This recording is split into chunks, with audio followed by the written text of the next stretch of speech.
talk about our mission statement, we break it down into 3 parts. That we exist to glorify God, to make disciples, and to reach the world.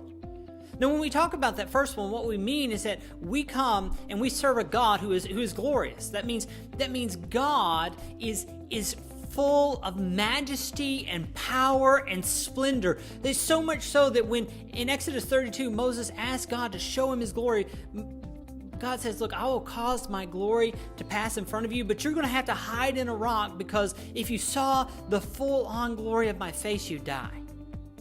And that means we have this God who is much greater and much more powerful and majestic than we have ever even considered. And so when we say we exist to glorify God, it means that we exist to make much of that God, to make much of who He is and of what He has done.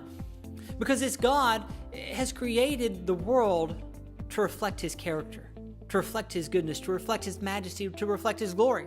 And He's done so that such that the stars and the moon up in the sky, when they twinkle at night and it's so beautiful, they do so mechanically.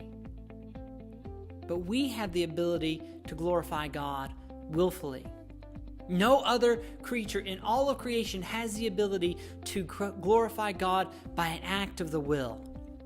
And He's given us that ability so that we can reflect His glory back to Him, so that we can show just how good He is and how majestic He is. And that's why He's created us, so we would do that, and ultimately that we would reflect that glory to the rest of the world, so that every single person would know the glory of God.